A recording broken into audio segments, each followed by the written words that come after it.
ならぬことは。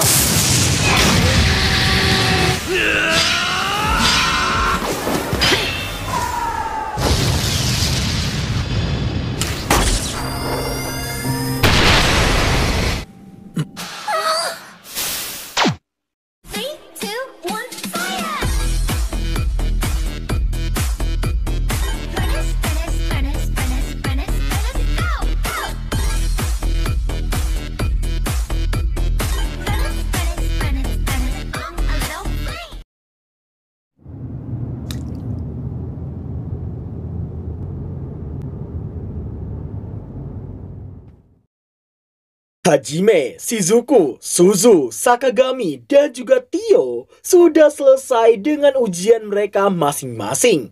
Kini giliran Yue yang harus menghadapi kegelapan dalam hatinya, di mana dalam sebuah ingatan nampak Yue yang rupanya selalu dirawat oleh sang paman yang seringkali menasihatinya untuk jangan terlalu mengandalkan regenerasi otomatisnya dan solo war seenaknya.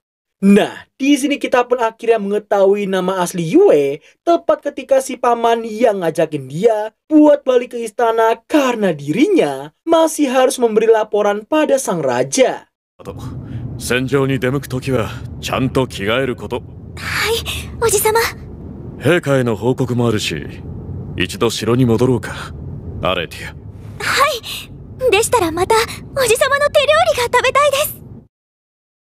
Selesai dengan masa lalu singkat tadi, nampak Yue yang cukup kewalahan menghadapi versi gelapnya sendiri. 過去を原始させたのになかなか粘りますね。その喋り方、キモい。Alamak, Yue varian coklat tua. Berbeda dengan Yue yang sekarang, Yue Alter memakai intonasi lamanya hingga membuat Yue Vanilla ini jijik sendiri mendengarnya. Menjadikan si paman sebagai contoh, Yue Alter terus menekan dengan mengingatkannya tentang pengkhianatan yang tidak cuma dilakukan oleh sang paman, tapi juga oleh rakyat yang telah susah payah dilindunginya. Di mana setelah raja sebelumnya wafat, Yue yang diangkat jadi ratu pun membuat si paman mulai berlaku tidak seperti dulu lagi. Dimulai dari menggunakan bahasa formal, mengubah panggilan Aletia menjadi yang mulia, dan menolak saat diajak makan bersama seperti sebelumnya. Namun di saat Yue yang sedang merenung di singgasananya, sembari mendengar suara bisikan sang ayah yang memperingatinya seberapa ambisiusnya si paman, dan menyuruhnya untuk mengambil tindakan sebelum terlambat, secara tiba-tiba ini yang terjadi.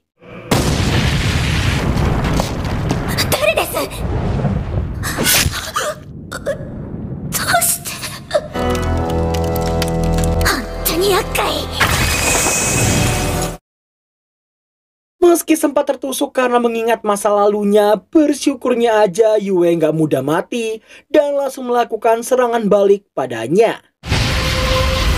あれほど信頼していたのに、あれほど絆を育んでいたのに。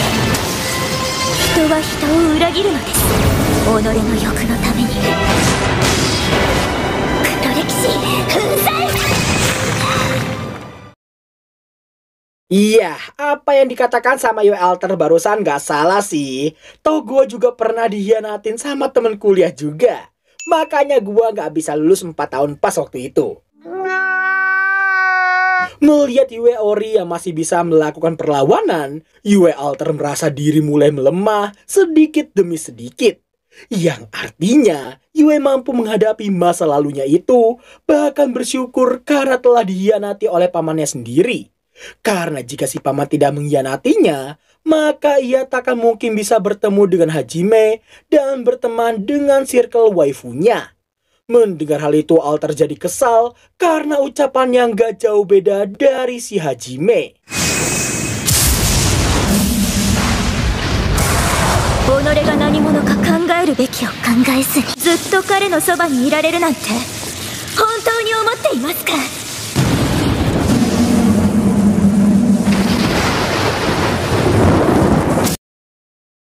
Sebelum kita mengetahui maksud dari ucapan si Alter, nampak scene yang berpindah dulu ke Seiya yang nampak dengan sangat mudahnya menghadapi kegelapan hatinya.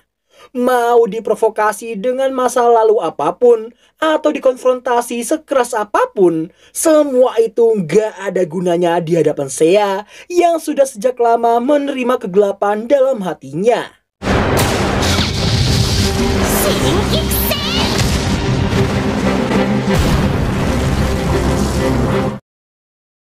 Setelah berhasil memojokkan hingga sekarat, Seiya Alter mengagumi betapa kokohnya keyakinan hati Seiya yang tidak goyah sedikit pun.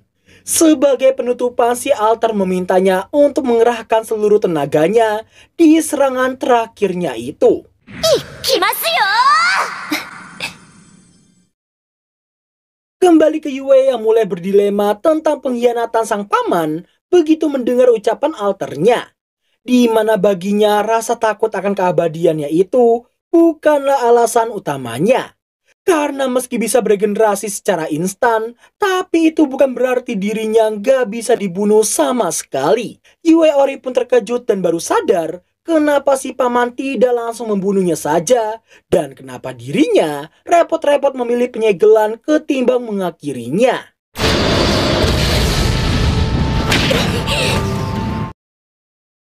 Siapa dan apakah sebenarnya sosok Yue aka Aletia itu sebenarnya? Kedua hal itu membuat si Alter emosi karena Yue yang tidak pernah sekalipun mencoba mencari tahu tentang identitasnya sendiri. Yue yang mendengar semua itu pun mulai mempertanyakan apakah memori masa lalunya itu adalah sebuah kesalahan. Meski masih diliputi banyak sekali pertanyaan, namun ia yakin dirinya tidak akan pernah sendirian lagi.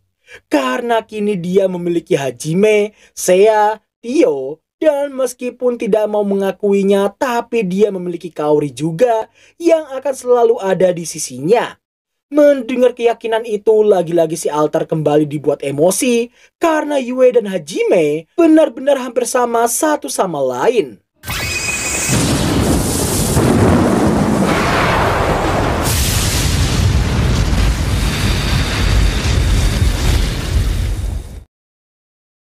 Selesainya dengan si Alter, Seiya datang untuk menanyakan keadaannya, sekalian ngasih tahu tentang kemenangan telaknya tadi.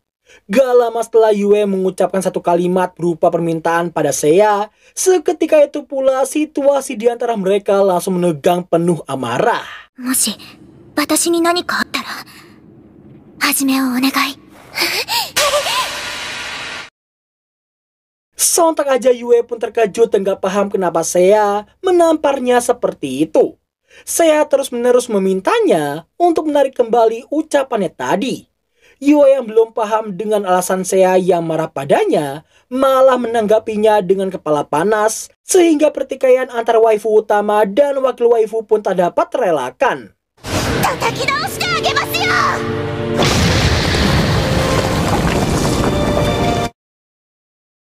Iya, intinya keduanya sama-sama cukup geblek di sini sih ya. Yang satu asal nyerang tapi nggak ngomong terus terang aja. Yang satu lagi malah nggak paham kenapa gumpalan biru itu ngamuk-ngamuk seperti itu. Saya semakin dibuat emosi karena Yue yang sama sekali nggak peka terhadap perasaannya saat ini. Sonna mono! Kakugo to yuuta desu! Skoshi wa hansei shite tettai suru ki ni narimashita ka? Desu tte koto wa, sono saki no mirai ni Yue-san ga inai tte koto janai desu ka? Sontak Yue pun terkejut melihat Seiya yang berlinang air mata karena ucapannya tadi sama aja seperti dirinya akan mati dan meninggalkan mereka semua. Seiya yang gak pernah terbesit pikiran seperti itu pun menolak keras membayangkan hal tersebut sampai terjadi suatu saat nanti. Yue pun memperjelas ucapannya tadi itu hanya untuk antisipasi hal terburuk yang mungkin akan menimpanya. Namun tentu saja saya nggak peduli karena mau apapun itu, inti ucapannya akan tetap sama saja baginya.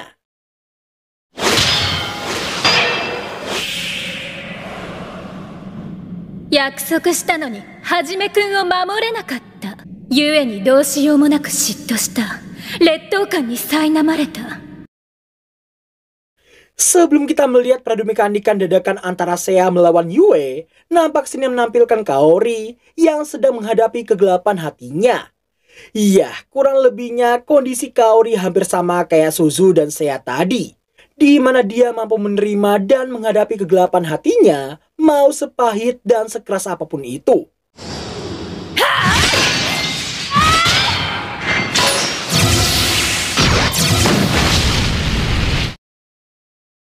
Awalnya sisi alter ini masih bisa ngimbangin, namun lama-kelamaan Kaori mampu mengatasi kelemahannya sendiri dan melangkah maju demi orang-orang terkasihnya.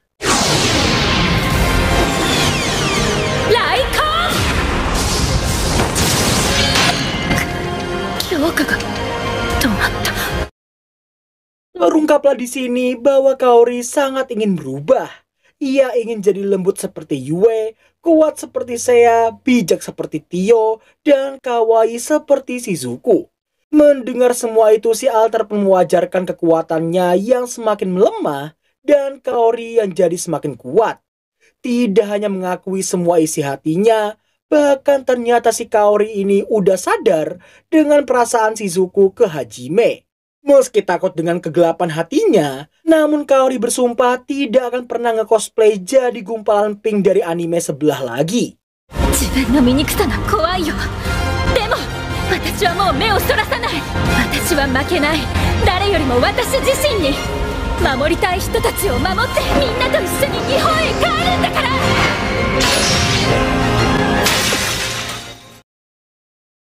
Setelah berhasil menghancurkan pedangnya, si alter yang tahu Kaori udah siap menghadapi masa depan, meminta agar dirinya mengerahkan seluruh kekuatannya di serangan terakhirnya. Namun, yang terjadi...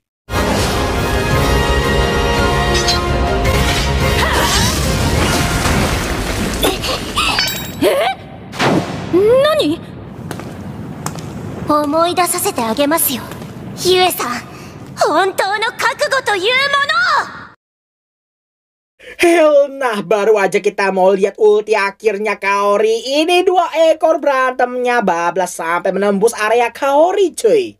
Hebatnya di sini, entah bagaimana di sini Seiya berhasil mendominasi pradumekanikan tersebut. Gebleknya di sini, di saat si Kaori yang mencoba menengahi mereka, sayangnya dia nggak didengerin sama sekali, dan puncak peradu bacotan mereka pun terjadi ketika Seiya yang mengatai Yue menggunakan banyak sekali kata-kata terlarang. Lalu, yang terjadi...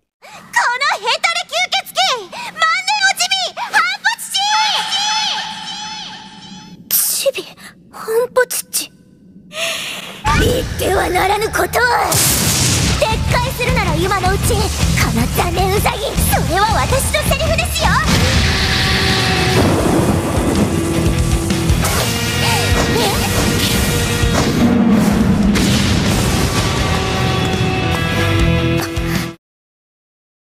Melihat Baiwan mereka barusan, Kaori semakin dibuat insecure dan menyadari seberapa tidak bergunanya dirinya dibandingkan mereka berdua.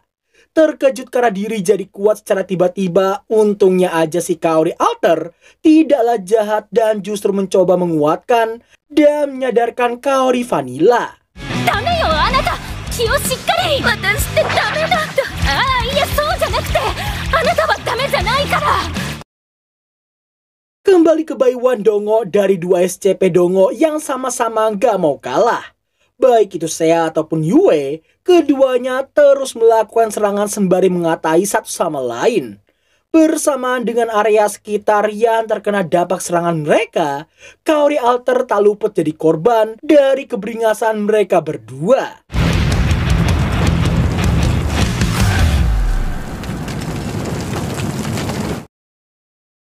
Singkat waktu, setelah melalui banyak sekali kedunguan, Yue akhirnya paham dengan perasaan Seiya yang kembali menangis saking gak maunya kehilangan dirinya.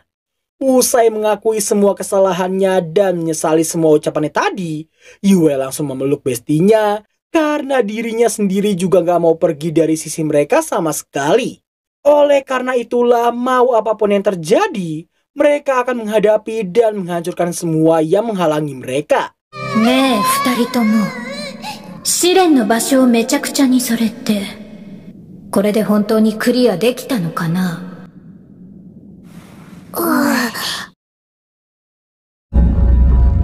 南雲はじめみたいな簡単に人を切り捨てる男がどうして慕われる？まるでヒーローのようじゃないか。本当のヒーローはこの俺のはずなのに。 Berhubung narator alias gua kurang suka sama si Beban, mari kita persingkat aja. Intinya, Beban Alter terus jadi kuat di setiap waktunya karena si Beban yang terus-terusan menyangkal setiap kata-kata hatinya sendiri. Dan tentu saja, semua keluh kesahnya itu dilandaskan dari rasa iri dengki terhadap Hajime yang bisa menjadi OP badass tidak seperti dirinya. Titel doang hero, otak sama skillnya mah absolute zero. 評価されてしまったじゃないか。南雲の強さも気に食わない。あの強さは本来自分のものであるべきだよな。 Jujur aja di sini gua lebih suka ngeliat desain karakternya Beban Alter. Lebih badass dan gak kelewas-kelewes. Gak cuma itu aja. Kekuatan yang sudah berada beberapa tingkat dari versi orinya membuatnya bisa mendominasi pertempuran tersebut. Dan tepat ketika si Alter yang ngajakin si Beban untuk bekerja sama buat ngalahin Hajime, awalnya si Beban ini masih bisa menahannya dan coba meyakinkan diri bahwa Hajime tidaklah salah sama sekali. Namun tentunya itu semua nggak lebih dari sekedar sanggahan yang membuat Alter Beban jadi semakin kuat dari sebelumnya.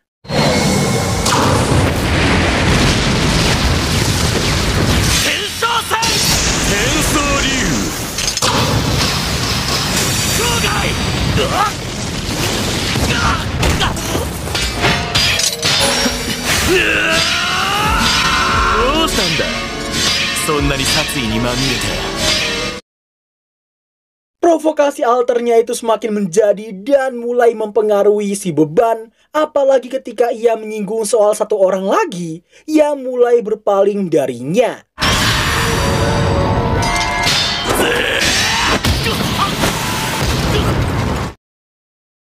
Tentu sebagai bagian dari dirinya, sejak beberapa waktu lalu si Beban udah menyadari perasaan Shizuku ke Hajime. Tapi jelas fakta itu terus dibantah olehnya karena si Beban menolak untuk mempercayai fakta tersebut. Setelah terus mendapatkan serangan, sang Alter yang tahu si Beban tak akan goyah dengan mudah menekankan bahwa sebentar lagi dia akan melihat fakta tersebut dengan mata kepalanya sendiri. Karena ternyata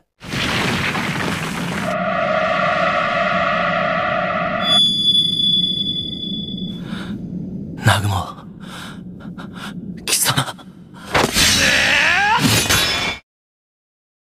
Nah, inilah yang gua bilang di beberapa episode yang lalu. Si Beban akan menjadi beban absolut. Karena bukannya membuka mata akan fakta bahwa dirinya hanyalah seonggok beban gak guna, NPC so nge-MC yang satu ini malah menyerang Hajime tanpa alasan yang jelas sama sekali. 何のつもりだ、天の川。とりあえず相手は俺たちじゃなくてあっちの。俺たち？雫はお前のものじゃない。バカなこと言ってないでさっさと終わらせろよ。敵は向こうだぞ。全てを終わらせてやるからさ。落とされたのか、バカ野郎が。 Iya, intinya ini entitas Dongo udah jatuh ke dalam hasutan Alternya sendiri. Mulai dari menganggap Hajime adalah musuh sebenarnya, berniat melenyapkannya dan merebut semua yang seharusnya menjadi miliknya, hingga mengatai Hajime yang pengecut karena menjadikan Shizuku sebagai tameng biar dirinya gak kena serangannya. Nani? この状況でよく寝ぼけられるな。天正戦！爆睡しすぎだろ。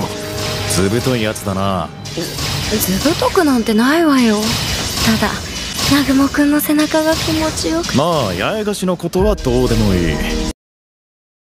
Setelah cukup lama ngelindur dan menikmati aroma serta kenyamanan punggung Hajime, di sini Shizuku baru sadar kalau di hadapannya telah terpampang hero badut yang malah menyerang Hajime dan bukannya menyerang Alternya sendiri. Apa yang bisa Hajime jelaskan padanya hanyalah situasi konyol si beban yang terus beranggapan akar masalah dan dosa ada pada diri Hajime. Meskipun Shizuku mencoba menyadarkannya, sayangnya aja si beban malah mengira Hajime telah mencuci otaknya. Gak cuma itu aja, dirinya bahkan berniat membebaskan Shizuku, Kaori, dan para waifu yang diduga sama-sama terkena sihir pencucian otak. 聞いてコウキ、自分の嫌な部分と向き合うのは本当に辛いことよ。でも受け入れて乗り越えないと先へは進めない。たくさんの人を救いたいならここで都合のいい思い込みにすがってはダメ。あそこでニヤついてるもう一人のコウキよ、目を覚まして。雫はいつも俺のことを真剣に考えてくれてるよな。本当に嬉しいよ。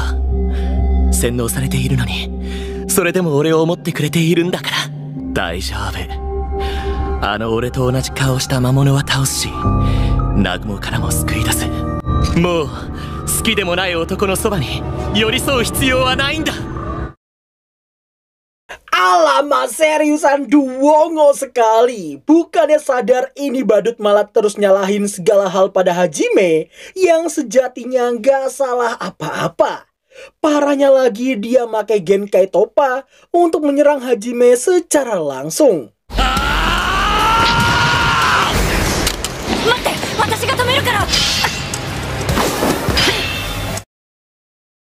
Bersamaan dengan alter beban yang menahan Shizuku, Hajime nampak menghentikan si beban untuk memperingati bahwa Shizuku sedang menghadapi versi alternya.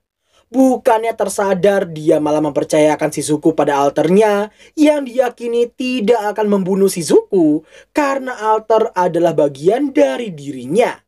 Nah, di saat Hajime yang mendengar si beban yang sok dekat sama semua waifunya, seketika itu pula Hajime langsung memberinya sedikit pelajaran. Shizuku mo Kaori mo Yue tachi mo minna kaihou shite morau. 神聖のバカにバカと罵るほど無意味なことはない。誰の許可を得て俺の女を呼び捨てにしてんだ。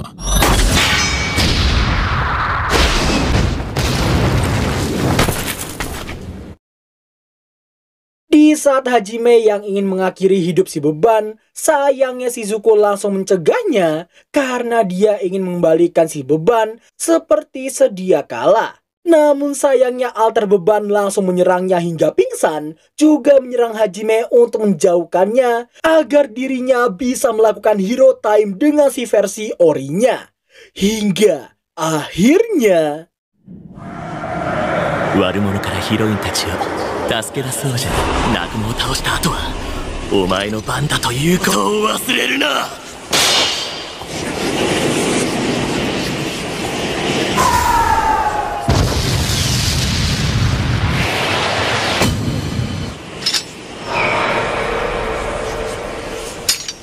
お前を倒すためなら甘んじて受け入れよう。ただ誘惑に負けただけだろうが。何を言ったところでお前はもう俺には勝てない。この湧き上がる力があれば。 Terus maksudnya lu jadi separuh ubanan gitu langsung jadi OP? Boy, gua ingetin nih, di hadapan lu udah jadi ubanan dari season pertama. Setelah versi Ori dan Alter bersatu, kini si beban yang congkak karena mengira dapat plot armor buat ngalahin MC, merasa dirinya jadi tak terkalahkan, bahkan merasa bisa melampaui dewa isekai sekalipun. Ngimpi aja sono! Genkai Toppa Hatsui!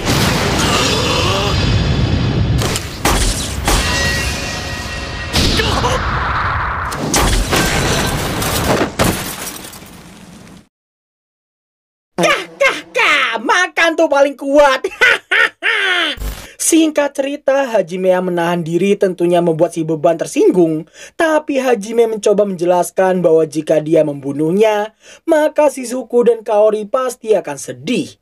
Maka dari itu ia akan membiarkannya hidup demi kebaikan kedua waifunya itu. 俺は勇者で誰よりも正しいのは俺だからだ。お前なんかじゃない。絶対にお前なんかじゃない。まるでダダをこねるガキだな。Oh wah, udahlah beban, cara pemikirannya udah kayak bocil tantrum. Di tengah situasi yang lagi tegang-tegangnya, nampak rombongan party yang datang dan mempertanyakan apa yang sedang terjadi saat ini. Hajime pun menjelaskan bahwa si beban telah dikuasai alternya sendiri dan melampiaskan amarahnya itu padanya. Dari apa yang terjadi barusan, Hajime merasa mustahil si beban akan bisa kembali seperti sedia kala, apalagi si suku tadi telah gagal untuk menyadarkannya. Kaori, 大事はないはずだが、一応見てやってくれ。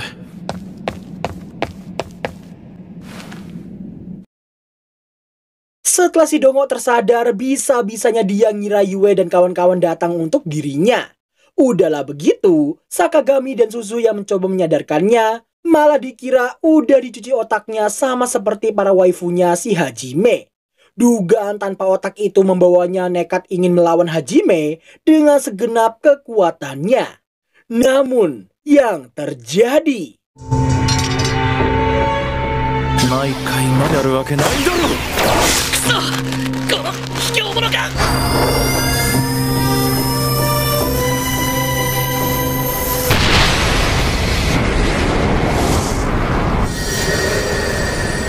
力が消えて、そんな、まだ俺は何も取り戻していないのに。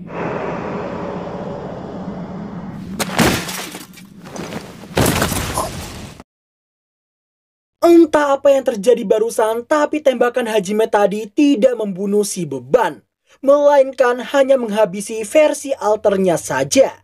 Nah, kalian mau tahu yang lebih bikin jengkel lagi? Dengerin nih kata-katanya si beban. 頼むよ、ナグモ。俺が得られるはずだったもの、全部返してくれ。頼むから死んでくれ。もう一度。 人生をやり直してこい。大バカ野郎。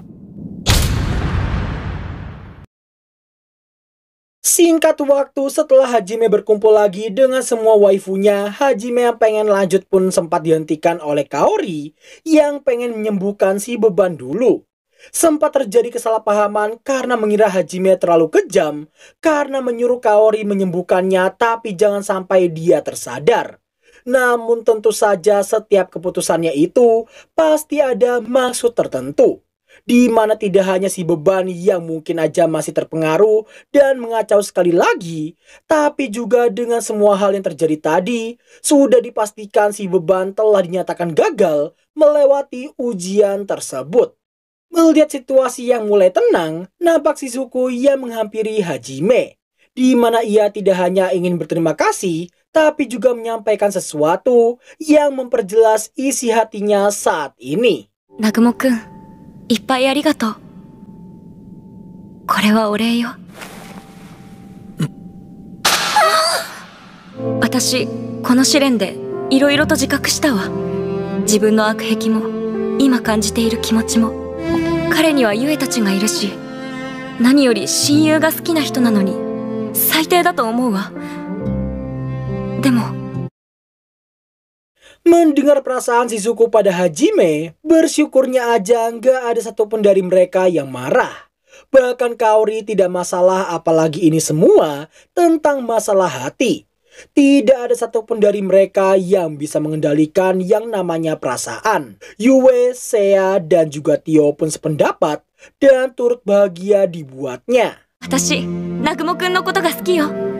だから自分のために頑張らせてもらうわ。行くぞ。 Setelah melalui cukup banyak anak tangga dan tiba di portal teleportasi, nampak mereka semua yang dipindahkan ke satu lokasi yang kemungkinan besar adalah bagian terdalam dari labirin gua es, sekaligus tempat persembunyian dari Van Dresny selaku liberator dari labirin gua es tersebut. あれは宮殿でしょうか。間違いない。ここが氷雪洞窟の最深部、バンデルシュネーの隠れ家だ。